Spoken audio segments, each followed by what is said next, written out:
Bismillahirrahmanirrahim. Yang terhormat Bapak Dr. Andes Studi Rizal LK.MAG dan teman-teman yang saya cintai dan saya banggakan. Assalamualaikum warahmatullahi wabarakatuh. Alhamdulillahilladzi arsala rasulahu bil huda wad dinil haq liyuzhirahu 'alad dini kulli wa kafa billahi syahida. Asyhadu an la ilaha illallah wa asyhadu anna Muhammadan abduhu wa rasuluh. La nabiyya ba'da amma ba'd. Yang pertama, marilah kita panjatkan puji syukur kita kepada Allah Subhanahu wa taala yang mana telah memberi kita nikmat iman, nikmat Islam, nikmat sehat sehingga kita bisa berkumpul di tempat yang insyaallah dimulakan ini. Yang kedua, salawat dan salam tak lupa kita junjungkan kepada baginda Muhammad sallallahu alaihi wasallam yang mana telah membawa kita dari zaman kegelapan hingga zaman terang benderang seperti saat ini. Baik, kami dari kelompok 2 Filsafat Dakwah akan mempresentasikan hasil diskusi kami dengan tema dakwah di era digital. Dengan anggota kelompok, saya sendiri Fairzil Ahya dengan NIM 029 dan teman saya Tasya Iskandar Putri, ada Mita Sari Nurdianti, ada Muhammad Humaidi. Baik, perkenalkan nama saya Tasya Iskandar Putri dengan NIM 11 253 00000026. Saya sendiri Fairzil Ahya dengan NIM 029. Baik, perkenalkan nama saya Mita Sari Nurdianti dengan NIM 1120053 00000031. Assalamualaikum warahmatullahi wabarakatuh. Halo semuanya, perkenalkan nama saya Muhammad Humaidi dengan NIM 11 253 00000033. Saya dari kelompok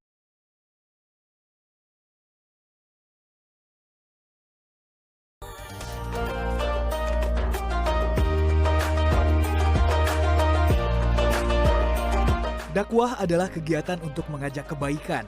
Dalam perkembangannya, kehadiran teknologi ternyata juga berpengaruh pada pilihan metode dakwah.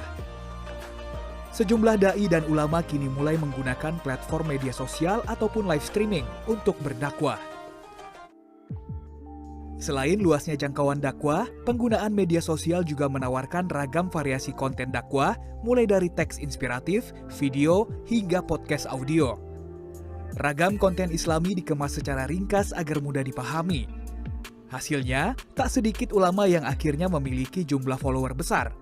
Seperti Ustadz Abdul Somad yang memiliki 1,9 juta pengikut di YouTube, Ustadz Adi Hidayat dengan 3 juta pengikut di Instagram, atau Kiai Haji Abdullah Gimnastiar yang memiliki 3,5 juta pengikut di Twitter. Meski demikian, bagi sebagian masyarakat, dakwah online juga memiliki. Di sini saya akan menjelaskan tentang apa itu dakwah. Dakwah adalah suatu aktivitas yang dilakukan secara sadar dalam rangka menyampaikan pesan-pesan agama Islam kepada orang lain, agar mereka menerima ajaran Islam tersebut dan menjalankannya dengan baik dalam kehidupan individual maupun masyarakat untuk mencapai kebahagiaan manusia baik di dunia maupun di akhirat dengan menggunakan media dan cara-cara tertentu. Secara etimologis, dakwah memiliki arti mengajak, menyeru, dan memanggil. Ini berbeda dengan amar ma'ruf, berarti memerintahkan berbuat baik, dan nahi mungkar yang memiliki arti melarang berbuat mungkar. Pemahaman yang keliru ini menyebabkan ada sebagian besar orang yang berdakwah dengan cara kekerasan, misalnya dakwah dengan omongan kotor, menekan, menakut-nakuti, mengancam, yang intinya mengesankan dakwah Islam dengan cara keras. Jika demikian, sebenarnya hal itu bukan lagi mengajak atau menyeru, tetapi memaksa kepada umat agar mau melakukan apa yang mereka serukan. Tentu ini bukanlah yang dikehendaki dengan dakwah. Bukankah Al-Quran mengajarkan kepada kita untuk berdakwah dengan cara yang baik dan bijaksana? Quran Surah An-Nahl ayat 125. Di next slide selanjutnya ada sejarah dakwah. Sejarah dakwah menggambarkan bahwa dakwah yang dilakukan oleh Wali Songo di Jawa sangatlah berhasil. Para wali tersebut mampu mengislamkan sepanjang pesisir utara pantai Jawa dalam kurun waktu yang kurang dari 50 tahun. Metode dakwah yang dipakai Wali Songo dalam berdakwah bukanlah menjadi suatu rahasia lagi. Mereka berdakwah tanpa merombak total tradisi yang sudah mengakar. Mereka juga berdakwah dengan cara-cara bijaksana, seperti dakwah melalui media, seni dan budaya, wayang, kenduri, lagu-lagu, dan syair, dan dakwah melalui budaya lainnya. Next slide selanjutnya, apa yang dilakukan Wali Songo itu merupakan sebuah pencapaian yang sangat luar biasa, mengingat waktu itu sarana dan prasarana untuk dakwah sangat terbatas. Wali Songo berdakwah dengan cara kreatif, inovatif, dan responsif terhadap permasalahan yang ada di tengah-tengah umat. Itu adalah esensi yang perlu ditiru dan terus dikembangkan untuk kemajuan dakwah. Cara-cara berdakwah yang dilakukan oleh Wali Songo saat ini jarang diteladani oleh para dai atau mubalik saat ini. Selanjutnya akan dijelaskan oleh Era saat ini adalah era digitalisasi. Hampir setiap orang memiliki alat media komunikasi seperti handphone atau smartphone. Sehingga mendapatkan informasi bukanlah menjadi masalah hampir bagi setiap orang. Sekarang, orang bisa dengan mudahnya bisa menyampaikan dan menerima informasi dari tempat yang paling jauh sekalipun. Bisa dikatakan, era revolusi informasi bisa melipat jarak dan waktu. Apa yang terjadi di belahan bumi yang sangat jauh bisa diketahui oleh orang yang ada dimanapun. Dunia sedang mengalami yang namanya revolusi informasi. Warehouse Sosial Singapura merilis data bahwa jumlah penduduk Indonesia adalah 251 juta.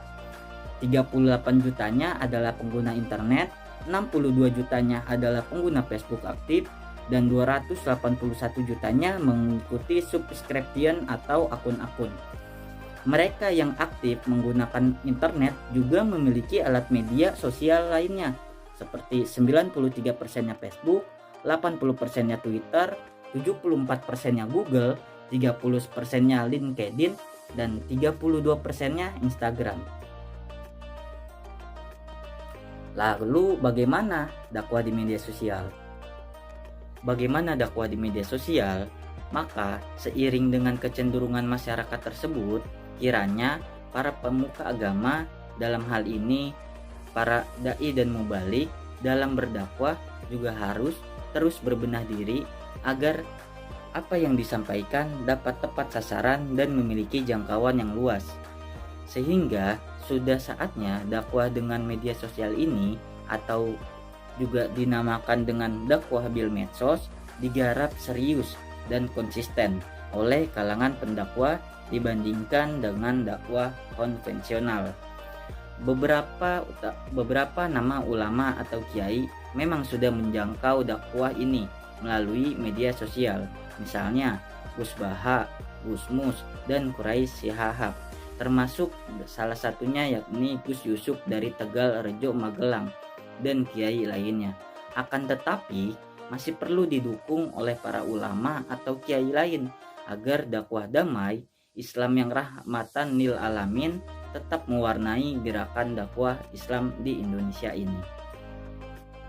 Ada 3 hal yang perlu diperhatikan dalam dakwah di media sosial ini. Yang pertama adalah konten. Konten harus bermanfaat dan menunjukkan Islam yang damai. Beberapa tahun terakhir ini, kelompok Islam radikal ekstremis dan kelompok tekstualis memanfaatkan betul dakwah dengan media sosial ini. Mereka menyerbu dan memenuhi wacana dan konten keislaman kita di dunia maya. Ini yang menjadi salah satu penyebab pemahaman Islam masyarakat menjadi kaku hitam putih, halal haram, dan surga neraka. Sudah saatnya kelompok-kelompok Islam moderat harus lebih giat lagi dalam berdakwah dengan menggunakan media sosial, sehingga model keberislaman masyarakat kita menjadi benar sebagaimana ajaran Islam yang rahmatan lil alamin. Misi kaum pesantren dan Islam moderat harus terus-menerus digaungkan di masyarakat luas. Yang kedua, pengemasan yang menarik. Konten harus berisi sesuatu yang menarik. Selain konten kemasan juga harus diperhatikan dengan seksama. Sebaik apapun konten, tetapi kalau kemasannya tidak menarik, maka tidak akan memiliki daya tarik dan orang tidak akan membaca atau melihatnya. Konten harus dikemas dengan semenarik mungkin agar memiliki daya pikat pembaca atau pemirsa yang melihatnya. Ketiga, persuasif dan menyesuaikan tren. Dakwah perlu dilakukan dengan responsif atau menyesuaikan dengan tren saat berdakwah di media sosial. Dai juga harus memperhatikan isu-isu yang sedang aktual di tengah masyarakat. Sebab informasi akan viral, dibaca, dilihat, dan dibagikan manakala informasi tersebut menjadi tren dan diminati netizen. Demikian pun dengan konten-konten dakwah. Baik, di sini saya akan menjelaskan apa itu dakwah Islam. Nah, dakwah bagi umat Islam yang sudah dewasa atau mumayyiz, baik individu ataupun kelompok, adalah kewajiban. Tentunya kewajiban untuk berdakwah bagi umat Islam sesuai kapasitas dan kompetensinya masing-masing. Nah, istilah dakwah berasal dari bahasa Arab, yaitu bentuk masdar dari kata fi'il madi dan fi'il mudhari yang artinya memanggil. Nah, dapat diartikan dakwah sebagai ajakan kepada orang lain yang bersifat untuk merubah suatu keadaan yang tidak baik kepada menjadi baik dan terpuji. Dan sedangkan menurut istilah atau terminologi para ahli berbeda-beda. Ali Mahfuz salah satunya dalam kitab Hidayat Al-Marsyudin bahwa dakwah mendorong manusia agar memperbuat kebaikan dan menurut petunjuk, menyuruh mereka berbuat kebajikan dan melarang dari perbuatan mungkar agar mereka mendapat kebahagiaan dunia dan akhirat. Sedangkan menurut M. Ja'far Putih dan Syaifullah mendefinisikan sebagai segala aktivitas muslim baik secara individual maupun kolektif untuk mengkonstruksi masyarakat sebagai petunjuk-petunjuk Allah dan Rasulnya, dan aktivitas tersebut tidak terlepas dari lingkungan amar ma'ruf nahi mungkar. Dan demikian dapat diartikan dakwah adalah proses mengajak umat manusia untuk kepada jalan Allah, yaitu Islam, dengan metode tertentu, yaitu bertujuan untuk meraih keselamatan dan kebahagiaan dunia dan akhirat. Materi selanjutnya yaitu peran dakwah di era digital. Nah, di era digital ini di mana semua orang bisa mendapatkan mengerjakan sesuatu dengan sangat mudah dan cepat. Mungkin zaman sebelumnya penemuan media elektronik ada orang tersebut memerlukan berbagai kitab maupun referensinya berupa buku. Sedangkan di era digital ini orang hanya tinggal mencari sesuatu yang diinginkan di salah satu internet. Semuanya informasi yang diperlukan akan muncul dengan berbagai model. Era digital saat ini adalah puncak di mana semuanya yang serba instan, cepat dapat dinikmati oleh masyarakat. Nah, seorang dai atau mubalik bisa berdakwah melalui berbagai media, baik yang elektronik maupun yang cetak seperti televisi, radio, YouTube, koran, majalah, TikTok, buletin, dan lain-lain. Terkadang terpikirkan ternyata hanya artis saja yang ingin ditampilkan di televisi, tapi para dai juga ingin ditampilkan di televisi. Nah, di era ini mereka mendapatkan perilaku yang nyaman, rasa tentram karena fasilitas yang ada. Mengingat tantangan dakwah di era teknologi dan informasi, khususnya media, memang tidak bisa dilepaskan dari wahana hiburan. Dampaknya orientasi dakwah yang diperankan para dai juga semakin berkembang, bahkan cenderung menjadi bias atau biasa. Semula dakwah yang lebih banyak bersentuhan dengan ranah ibadah menjadi dilandasi dengan niat dan motivasi untuk beribadah pula yang dilaksanakan dengan penuh sukacita, hati yang ikhlas, dan hanya mengharap ridho Allah Subhanahu wa Ta'ala.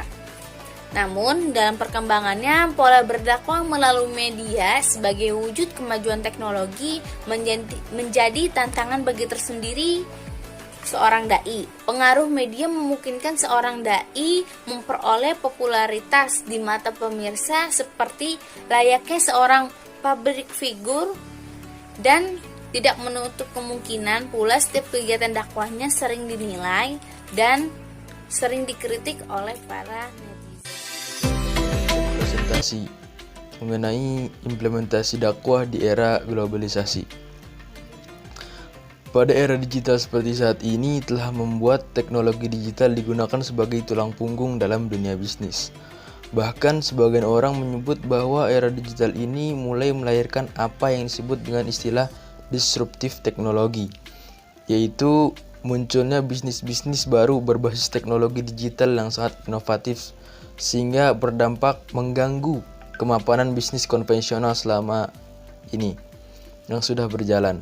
Contohnya transportasi online atau Gojek, Grab dan lain-lain, travel online seperti Traveloka, Tiket.com dan lain-lain, e-marketplace seperti Tokopedia, Bukalapak, Lazada dan lain-lain, serta bisnis digital banking dan sebagainya. Dengan demikian, peran dakwah di era digital bagi umat Islam di tanah air Indonesia sangat signifikan untuk memelihara dan menyaring atau memfilter berbagai serangan dan pemikiran, ideologi dan paham yang dapat memecah belah persatuan serta kesatuan umat dalam wadah Negara Kesatuan Republik Indonesia atau NKRI. Mungkin cukup sekian yang dapat kelompok 2 filsafat dakwah presentasikan.